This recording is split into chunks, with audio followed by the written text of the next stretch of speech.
Donovan Clingan out of UConn, 7'2", 265, will be 20.3 years old on draft night. He has played 21.9 minutes per game this season during his sophomore campaign, 12.5 points per game, 7.2 rebounds per game, 1.5 assists per game, 0.8 turnovers per game, 0.4 steals per game, 2.3 blocks per game. He is shooting 63.8% from the field, 33.3% on threes. That's on 6 attempts on the year. He is at 57% from the free throw line on 4.2 attempts per year. So he's got a 63.4 true shooting percentage, 64.2 effective field goal percentage, 34.2 PER, 13.8 BPM. Preseason stock price, ESPN had him at 6. No ceilings had him at Bleacher Report had him at 13. Yahoo had him at 22. The Athletic had him at 5. Tankathon had him at 9. He was the 9th ranked prospect on the Draft Act IPO with an average stock of 10.2. Currently, ESPN has him at 9. No Ceilings has him at 12. Bleacher Report has him at 10. The Ringer has him at 15. The Athletic has him at 11. Tankathon at 12. Average stock price of 11.5. So, Albert, I ask you, at 11.5, is Clingan stock price too high, too low, or is it just right?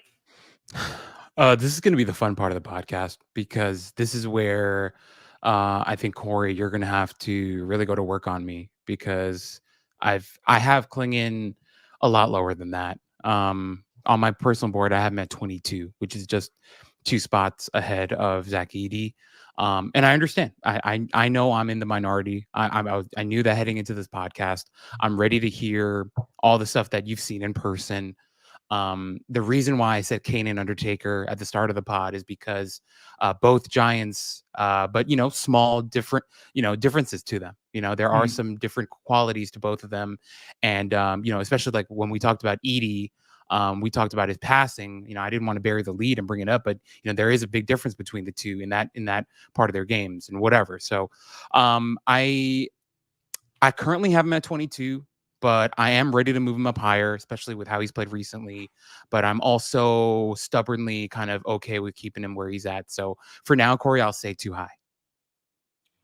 Fair.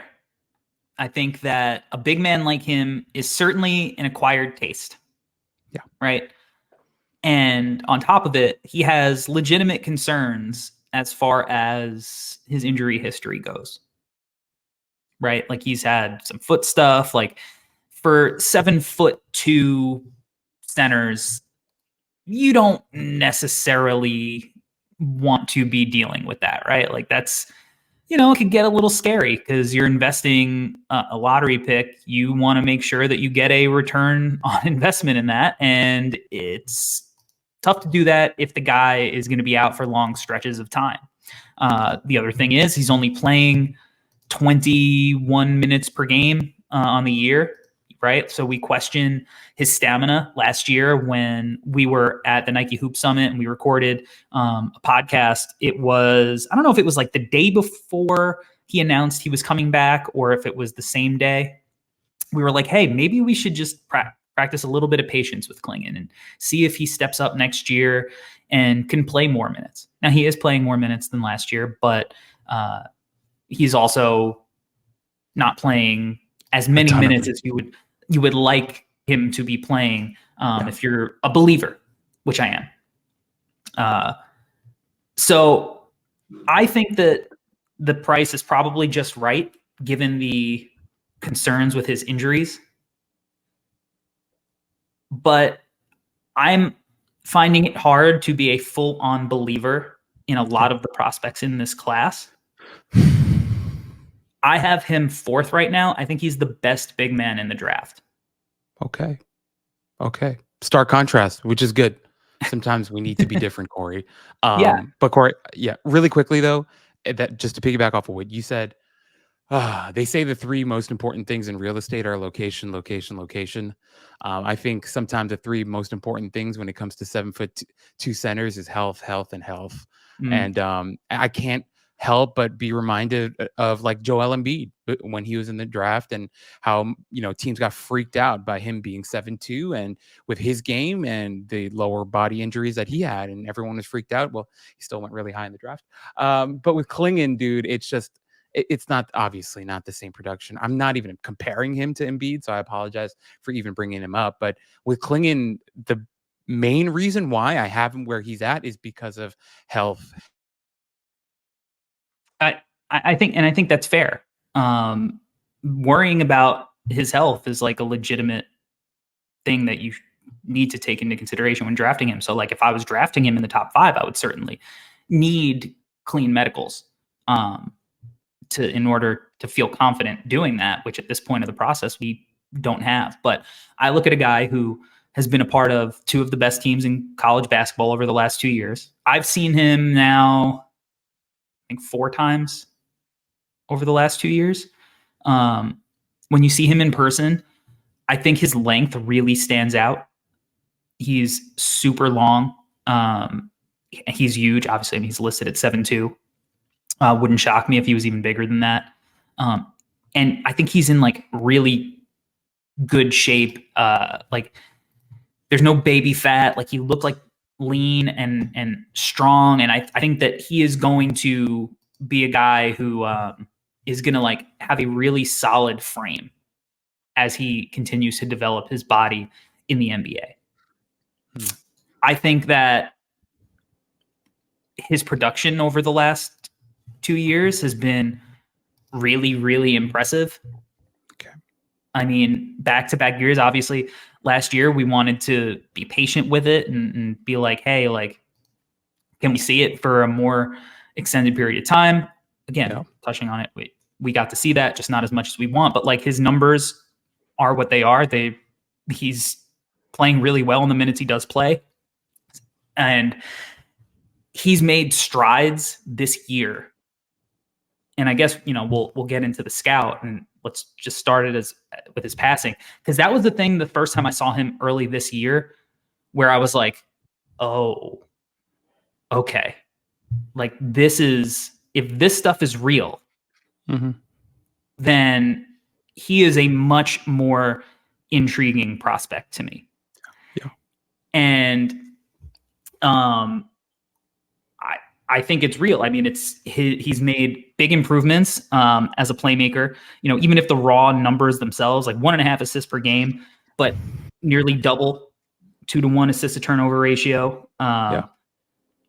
His assist percentage is twice as high as his turnover percentage. I mean, 7.4 turnover percentage is crazy. He's made some really impressive dimes. All those looks that we talked about that I wanted to see from Edey, Clingan has been able to execute, like all the stuff from the top of the perimeter, hitting the cutters and stuff. Now, I also think that UConn has better players that allow him to be put in positions where he can actually make those reads, because, you know, there are guys that their whole team are always in constant movement, you know, like whether on the perimeter or cutting to the hoop.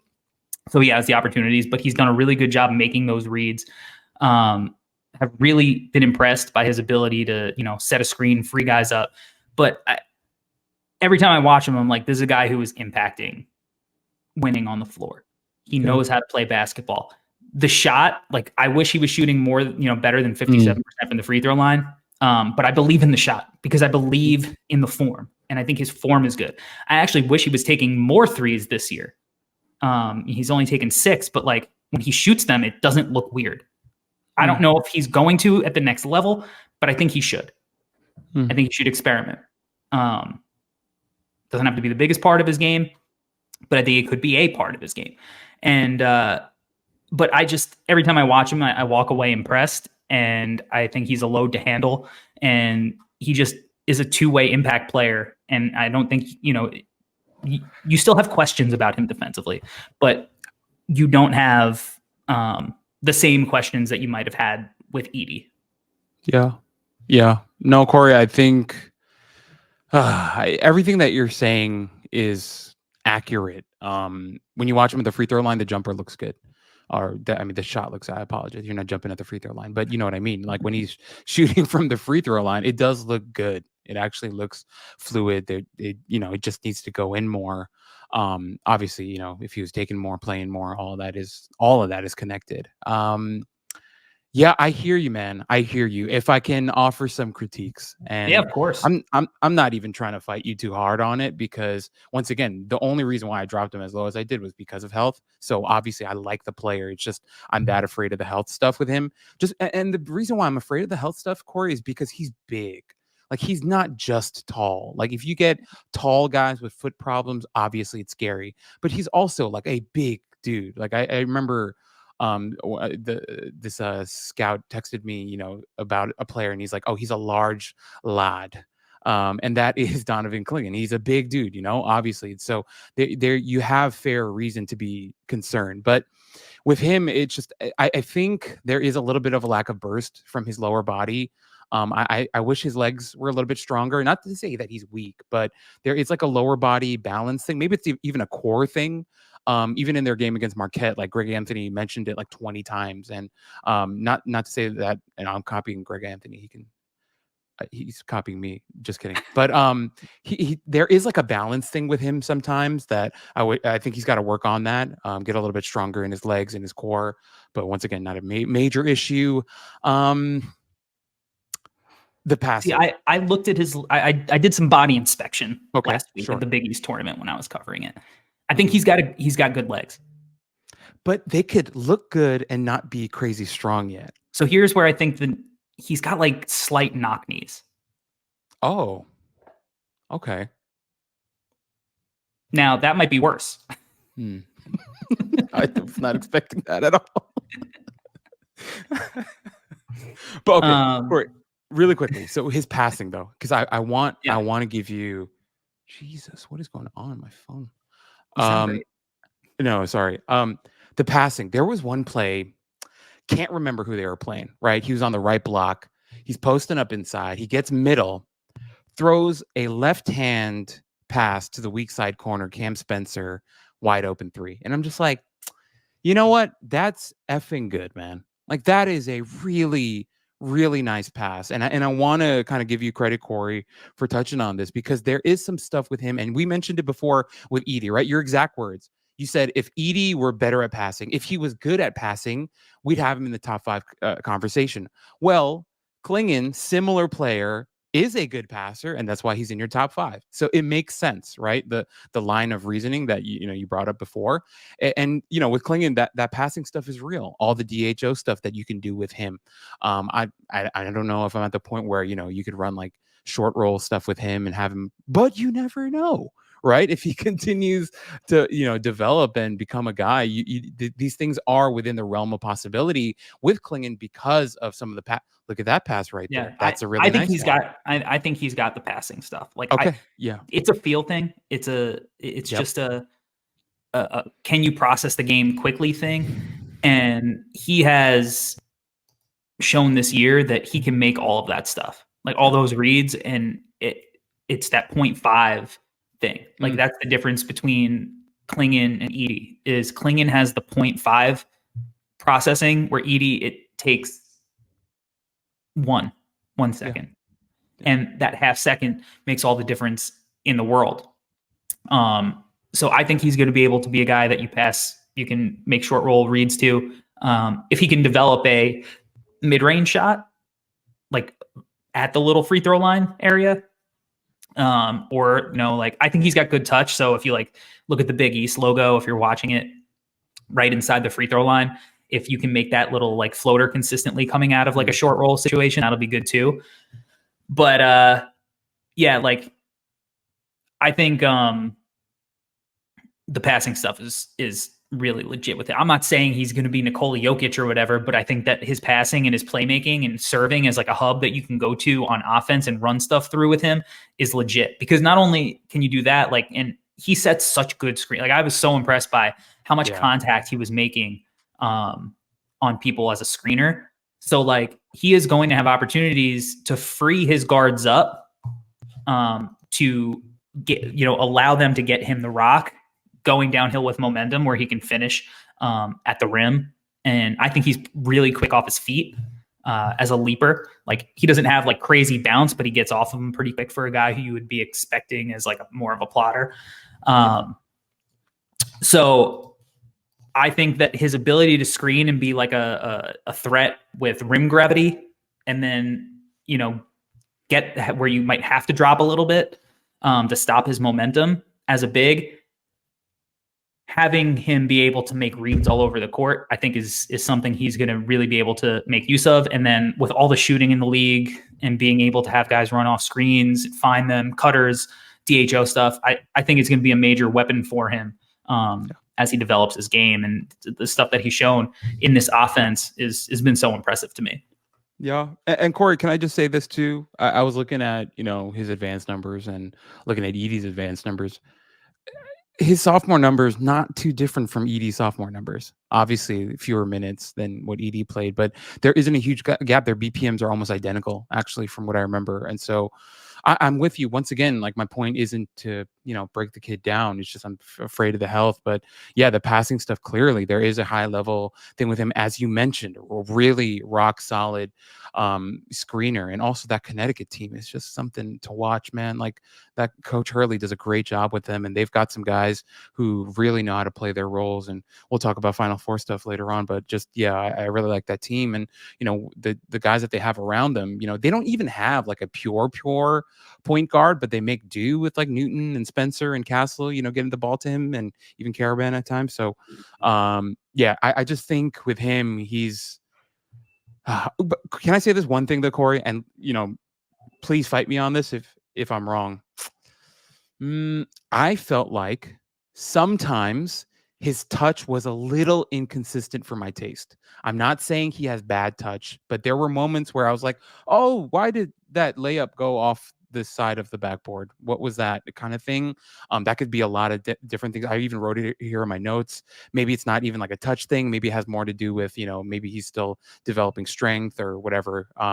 There could be a million different reasons, but that's one thing that was like one critique that I had about his touch, where I was like, sometimes it felt a little inconsistent, but it's not to the point where I thought, you know, he had bad touch, because clearly, I mean, he finishes a ton around the rim and does a good job, but there were some moments where I was like, that's not the cleanest, I think, was my one thing I wanted to say. It could just be chalked up to being young and he's not finished developing as an offensive player.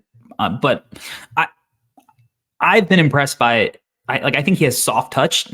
Even on some of his misses, I'm like, oh, I thought that was going in. Okay.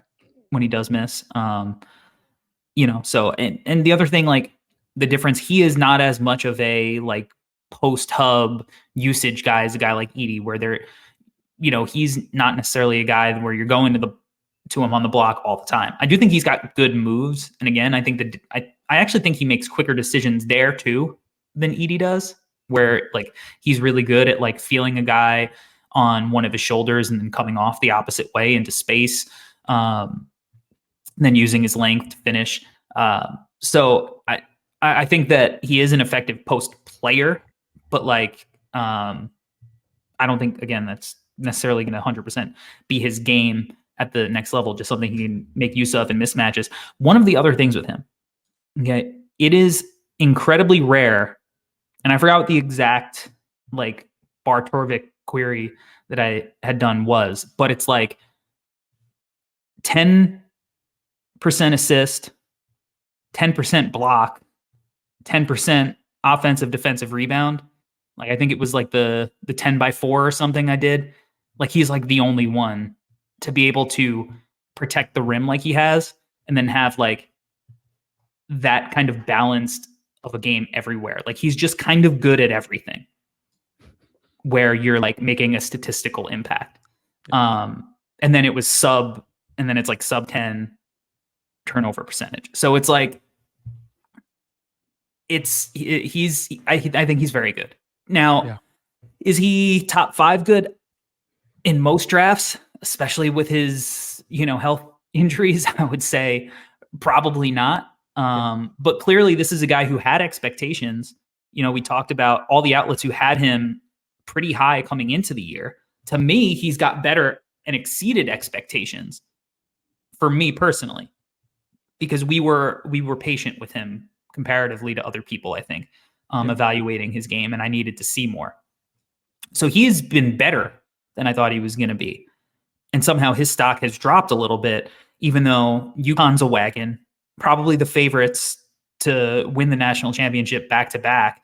He's a part of both of those teams, one of the major cogs of of both of those teams, definitely this year. So you're looking at a guy who's affecting winning, has really good statistical profile, to me passes the eye test.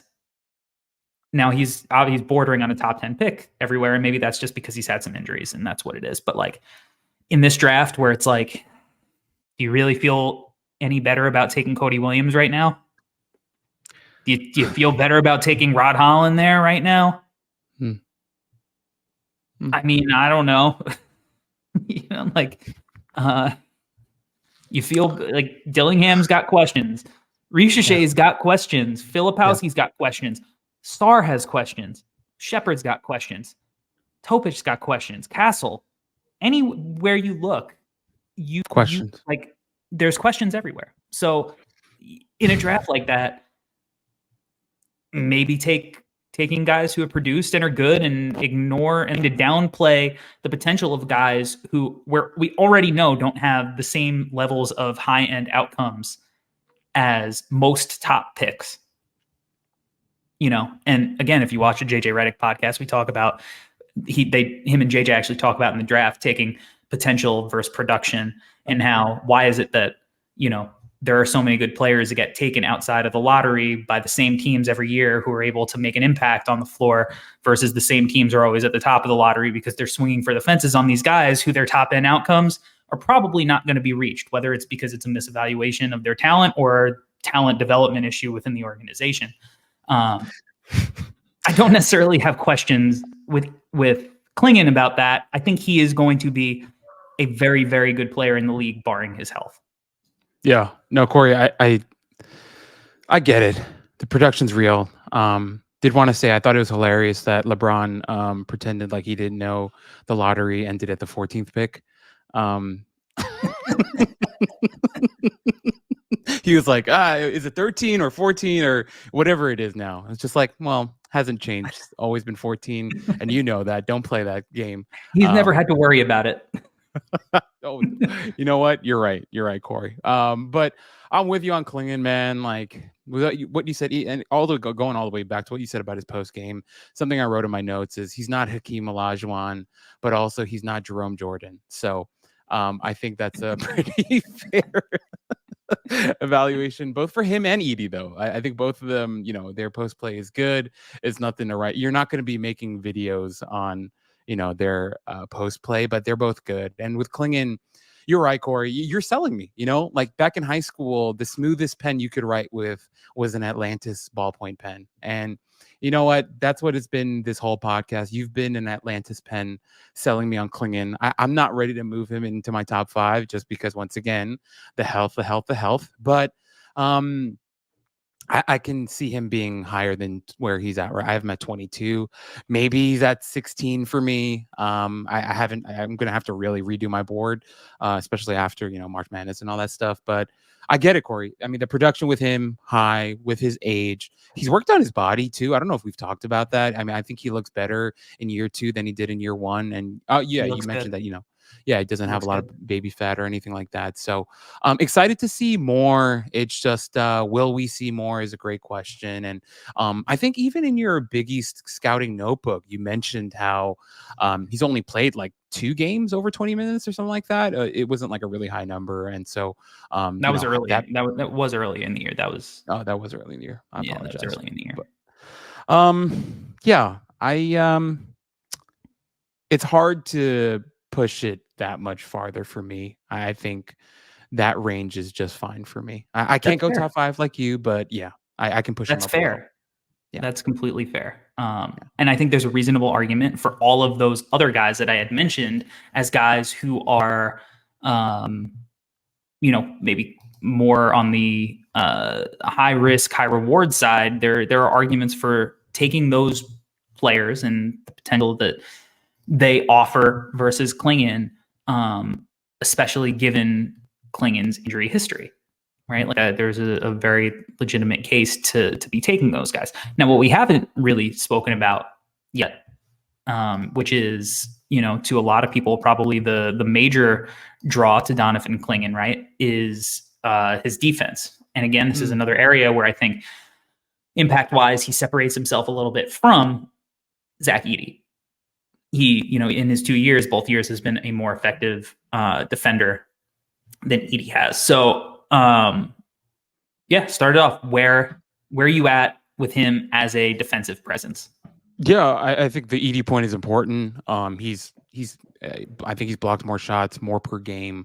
Block percentage is even higher. So yeah, I mean that's definitely a big part of him. I think for me, Corey, I don't love the lateral movement with him. I do think he is pretty heavy-footed. If people want to go and attack Zach Edey for that, I think you can say the same for Clingan. Although with Clingan, yeah, he is a slow-footed guy, but he's another guy who knows how to use his size really, really well. I mean, he's a big effing dude, and I think if he stays healthy, like Edey, I think will be very productive on the boards. Will be hard to keep him off the boards. It's just defensively, yeah. I mean, the production has been great, but also it's not perfect either. And at the same time, like I'm so tired of making that point of being like, hey, like what's he gonna do? As you mentioned before, like what's he gonna do against Kyrie Irving? How's he gonna stay in front of Dame? Although Dame isn't the same player that he was this season. No shade to Dame, but it just kind of is what it is. But with Clingan, I think I don't want to say that because how many centers out there can guard those guys at an island? It's just not a plausible realistic thing. So I'd like to kind of leave that out of the evaluation and just bring it up as what are we doing in keeping that in our evaluations. But with Clingan, I like the size, I like the activity, I like the production, but just wish he was a little bit quicker. But at the same time, that's us nitpicking, trying to find a perfect defender at his size. And I think he does plenty with, what he has right now. Yeah, he is an awkward mover. Yes. He's an awkward mover. Now, there are times where I think I think he's capable of getting down into his stance, especially when he's like playing in a drop and he can kind of like sit and prepare for it. I think when he's put in a situation where maybe he has to go like, receive, a guard is receiving a DHO or something, and he's got to now go and, kind of chase from the side. Like he doesn't slide his feet like you're, trained to do in like a basketball camp, but he's like oddly good at like guarding it straight up and like moving his feet. He almost like crosses them. It's clunky. It's weird looking, but like he's good at, he knows his body and working with what he has and like being able to recover into the play and use his length to at least make it, more difficult than, you would think. So it's certainly not perfect. But I think he is really impactful. I think backpedaling, he's pretty coordinated and then using his verticality to challenge at the rim, really good shot blocking instincts. Now I talked about with Edey that I thought like that when he gets hit with a hezzy or like he's got to use that like first step burst off of like a pause. I think Clingan's is way better. So Clingan I think he's able to recover out to like shooters like a split second quicker than a guy like Edey can. Because I think he's quicker to move off his feet. I do think he is a little heavy-footed at times, but I think he's in that he's a little bit quicker to get to where he needs to go initially. Now, watching both of these guys, something I did because if we start talking like if you're buying stock in Donovan Clingan, who maybe have you bought stock in previously? And I saw somebody mention him in the chat.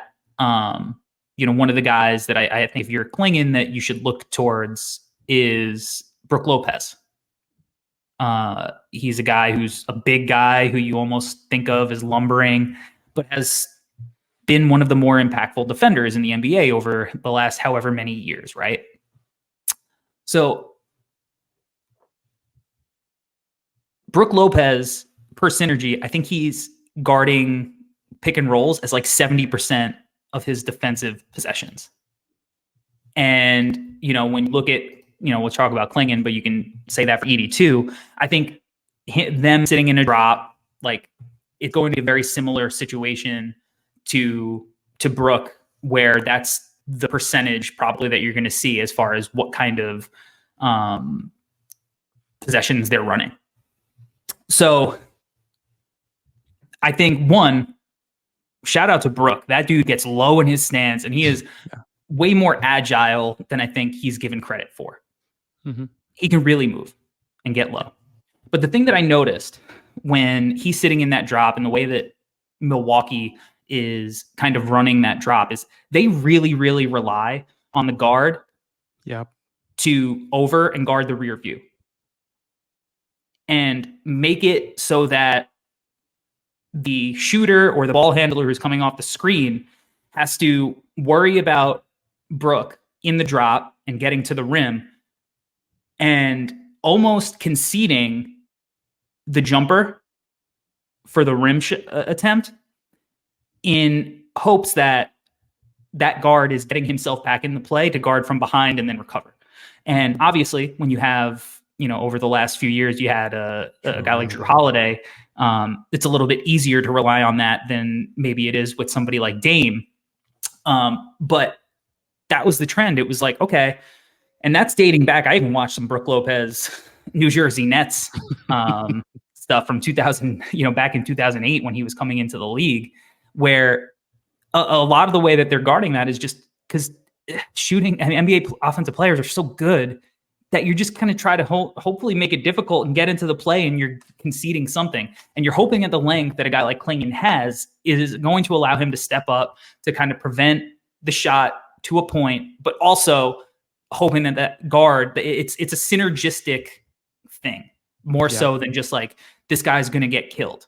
And I think with Clingan, who is, look, he's not the defender that like, when he gets comped to like Walker Kessler, as far as impact and shot blocking and all that. But I think he's a really smart defender that knows his body, knows how to execute. And when you put him in a scheme, is going to continue being a really good defender who can execute. He's not going to be coming up to the level like Adrian Griffin, wanted Brook to be doing, early in the year and all that. He is going to be a dude who is sitting in a drop and executing the drop and making it difficult the way that he is best suited to make it difficult on offensive players.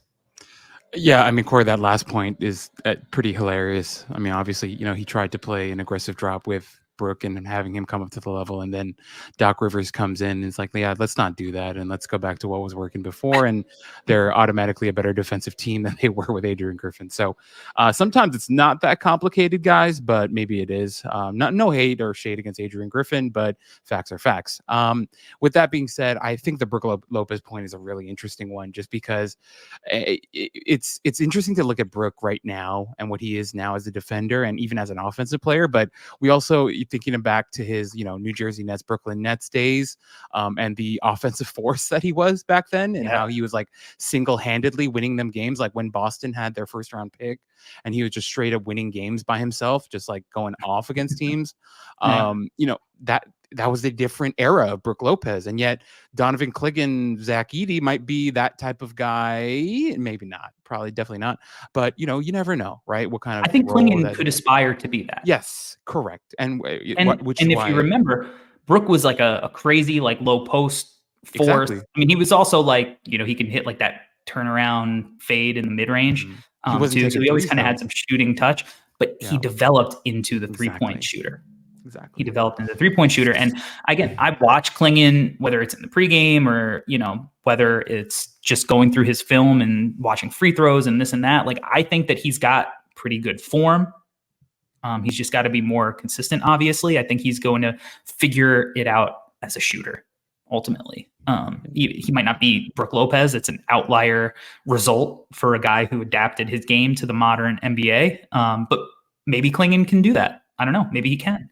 And if he does, I mean, that if we're projecting guys to gain skills that they don't currently have, I don't think it's outlandish to try to project Clingan as a guy who maybe can add some kind of 3-point shot at some point over his NBA career. Yeah, I mean, Corey, if you look just at the numbers, you might be like, "Well, Edie's 70% from the free throw line. Why can't it's just different." It's an eye test thing that I agree with you. With Klingon, you look at him in the free throw line. Like I said before, it looks good, and so there's hope that he can develop it. And as we both mentioned with Brook, it was a thing that he had to work on. He did not have it in his game at all times. He really worked on that 3-point shot. He wasn't taking threes. He was taking 20 footers, like you mentioned, fadeaways, and just being a real like low post monster. So it's going to be interesting to watch. I'm actually, Corey, really impressed with us that we've done almost an hour and 20 minutes on two centers whose games are like not crazy different. So shouts to us on that. But with Klingan, I just you've sold me, man. There's so much production with where he's at in his development for you to get excited about. And as long as that goddamn health stuff holds up, you've got reason to be excited. So that's where I'm at, man. That's the big thing, man. That is definitely the big thing. So similar to with Edie, let's talk about like what teams maybe Klingan could potentially like provide the best value to as far as fit. For me, it's not crazy hard. I like OKC.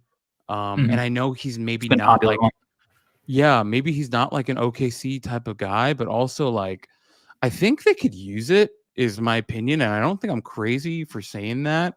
Currently, the OKC Thunder, I think they're projected to go like 11th in the draft from that Houston pick that they're going to get. And I think I just, getting a backup center other than, having Jalen Williams, there, I think would be interesting. I know they went and, signed Bismack, but I mean, it's, getting a young guy like Klingan who could potentially develop on that outside shot on a team like that and be a nice backup big where, you can kind of manage some of that foot health with him because you've got Chet and Jalen Williams on the team, and you can kind of bring him along slowly and have, your medical staff continue to work on him and, strengthen whatever needs to be strengthened so that he stays healthy. I don't know. I think that's an interesting one. I know it's a common one. And I also think like it's one that OKC might not be super interested in doing because of the profile of guys that they've been taking. But I just, a lot of people have been giving them crap about not trading for a center at the deadline. Like, why didn't they go get Gafford? And I'm like, well, I agree with that. And if I do agree with that, then maybe grabbing Klingan at 12 makes sense. So that's kind of where my head is at. Now, well, one, we always talk about like, oh, it's a dribble pass shoot thing, right? Like that's the OKC thing. They want everybody who can dribble pass shoot at all times. Klingan's obviously not putting the ball on the ground a ton, but like he can dribble in the ways in which he needs to dribble just fine. He's a good passer. We established that. Yes. He also, if you are a believer that he could one day develop that shot, what better team to go to than the team that has Chip England as their shooting coach? Bingo. The other thing is they also drafted Josh Giddey. So yeah, their players are skilled. They have feel, right? They're multi-skilled and they have feel. But it's not as if they're like, this guy can't shoot. There's no possible way we could draft him. Jalen Williams, big man Jalen Williams, not the greatest shooter in the world. They took him. So I think and at this point, they're at the point of their rebuild where like, would this guy fit with their roster? He'd help with the rebounding deficiencies. He's another big body. He's more length, something else that they value that you could, put in that front court and actually play him and Chet together on the floor at the same time. I think I agree with you. I think it would be a fit. That's why he's been getting mocked there pretty regularly. Because I think on a lot of, it makes sense in a lot of ways. I also think Memphis is a team where he would make sense. We've already seen what, a big, kind of bruising defender type guy, how successful they can be in that regard. We've already seen it work. So I think they're a team that makes sense. And if, Memphis is in the position where they maybe want to take somebody who is going to help them win a championship and has that kind of pedigree and, can maybe go early on, even if it is at pick 6 or 7 or 8, or maybe we could see Klingan go early because Memphis is in that spot to get them. And then, I don't know, even a team like Chicago, he'd give the Bulls something different outside of Vooch and Drummond as far as a defensive presence. And they're another team that seemingly wants to compete. I did see Lonzo Ball dunking a couple of times on a TikTok today. I think with Chris Johnson training him, so that was fun. But the Bulls are a team that wants to stay competitive. Probably going to try to sign DeRozan in the offseason, re-sign him, and try to figure things out. So I think he would fit, how they play as well. But I think Clingan ultimately could fit in a lot of different spots. I think, first off, I just want to say DeRozan, what an Iron Man. That guy just continues to play every damn game and continues to be productive and good. So incredible to him. A true Iron Man, unlike AC Green. But really, really been interesting to watch. I like all those calls, Corey. And like a Steven Adams, big guy, good rebounder, good defender, and can do a little bit of passing. So definitely an intriguing option with Memphis. And just going back to the OKC thing, I think OKC, they're like 28th in rebound percentage. So adding Clingan to that probably would help. So yeah, a little bit, right? Okay. It's about that time. Albert, it's time for you. Sell me this pen on UConn's Donovan Clingan. Yeah. Donovan Clingan is an extremely productive giant human being. Sounds a lot like Zach Edey, but he's younger. Obviously with some injury concerns, can't freaking deny that. But he's really productive. A guy who can score on the inside, who has really shown some passing flashes that have impressed us defensively. Really productive, rim deterrent. A guy that we can see, continue to develop in that as well. But just there is an offensive upside to him that is a little bit different from Zach Edey's, especially with the passing. And you could see him being used in a little bit more of a versatile role. Other than Zach Edey. So to the point where he could eventually be like a starting five for you one day. Once again, if all the health stuff passes and he continues to develop as a shooter and, with his mobility stuff. But a really interesting big that should be on your radar anywhere from the lottery and beyond. So, lottery and beyond is just the whole draft, so that's a dumb thing to say. But Clingan is a guy that should be on your radar because he's really productive for his age and he's gigantic.